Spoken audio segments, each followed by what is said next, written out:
that Asiwaju Bola Tinubu, who was declared the president-elect by the Independent National Electoral Commission (INEC) for the 2023 general election, was involved in narcotics trafficking in the United States is no longer news. 20 years ago, Tinubu had to forfeit nearly $500,000 to the U.S. Treasury Department after being named as an accomplice in a white heroin trafficking and money laundering ring that stretched from West Africa to the U.S. Midwest. Consequent upon that, the pugnacious stench staring Nigeria and Nigerians in the face is the implication of the United States Foreign Narcotics Kingpin Designation Act for the Tinubu presidency if and when he is sworn in.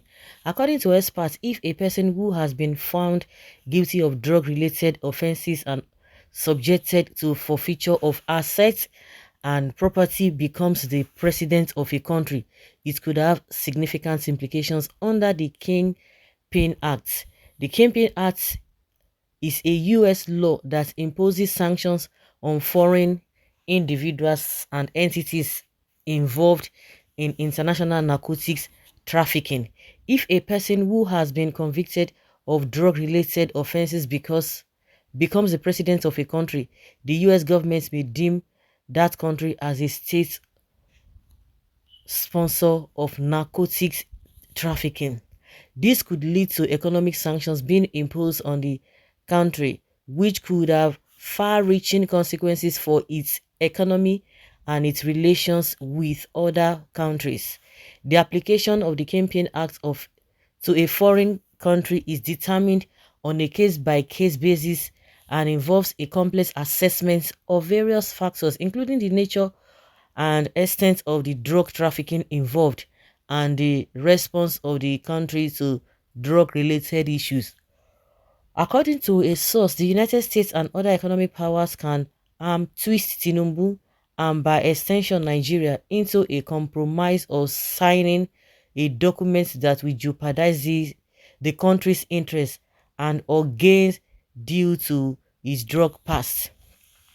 2 decades ago, Tinubu was identified as a bagman for two Nigerian heroin movers who operated out of Chicago and Hammond, Indiana. They were Adegboyega Muiz Akande and Abiodun Agbele, Akande's nephew, who was exposed to law enforcement after selling white heroin first to Lee Andrew Edwards, another dealer later jailed for trying to murder a federal agent, and then to an undercover cop. In a 1993 court docket from the U.S. District Court in the Northern District of Illinois, IRS Special Agent Kevin Moss said that Akande had run the white heroin ring in the late 1980s until 1990 when he handed off the U.S. arm of the business to his nephew who had arrived in 1988. Akande, who returned to Nigeria but continued to oversee the operation from abroad with the help of others at home and in the United States, including his relatives. One of the individuals identified in his cartel by Moss was Tinubu, then a Chicago State University educated accountant working as a treasurer for Mobil Oil Nigeria Limited, a subsidiary of energy giant Mobil Oil, which was still a few years shy of its famous merger with Exxon in 1999. Okay. Okay, there are two things here. Does it mean they might want to blackmail him or what and what? I think in this whole thing, since Labour Party has taken this matter to court, we really need to know the reason why. Whether he was really charged according to Keyamu. Keyamu told us that it was his account that was charged to court or that was persecuted or whatever. And again, he said, oh, he mistakenly rented apartment with drug pushers. That was what this man was saying. You know, the issue of this, they don't want to talk anything about it. That's why they are bringing this issue of interim government here and there. So they need to come and testify. But of course, like David Deyin has already given a detailed investigation concerning this. It is a known thing. It happened. But why is it that they couldn't arrest him, even forfeiting this in? What does it mean? Some people say, if for the fact that you have forfeited it means that you have been convicted.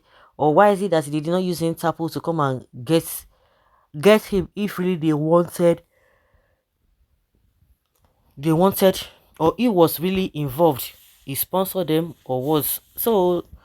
But that being said, I think it's a known fact because one of US top, one of a US man was called me.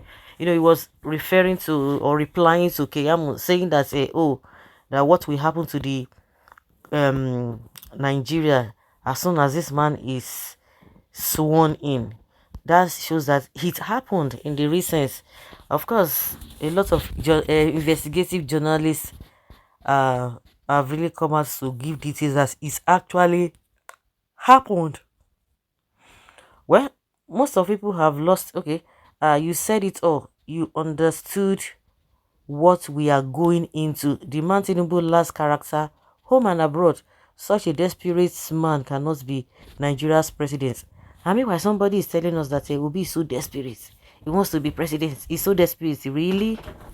So desperate. He wants to be president. Well, anyway, it's going to be a tough one for Nigeria.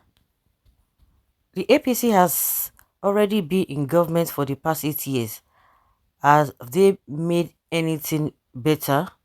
Instead, they brought the nation called Nigeria setback. Peter Obi and Dati is Nigeria's next president. Okay, Ọlọ́run sì fi àṣẹ sí, àwọn ayé náà sì fi òǹtẹ̀ lù. Okay, don't hear you. We should be mindful of what we do as it may haunt our future. And that's a good thing. No matter what, no matter how you try to scheme, no matter how you try to do some things, a day of reckoning is coming. Some people think that they are so powerful, they are so this, they are so that. But don't be surprised that it's just small thing. Even when they try to be more careful, it's just small thing that will really dabaru everything. Oshibayo saw this coming as his former attorney general. That was his reason for contesting. Please, man should leave Nigeria alone. The man should leave Nigeria alone. Where is Bayo Ononuga to defend this allegation or sue the author for defamation to prove that his principal is innocent? Otherwise, he is a coward. Drug baron cannot rule us. That is what a lot of people have been saying. So, guys, what do you really think? Do you think he's going to swearing Tinubu in is going to affect Nigerians or Nigeria? Because one of Lagos chieftains, what was his name? Gbadamoshi. So the Gbadamoshi said it's going to have effect on Nigeria, which is true.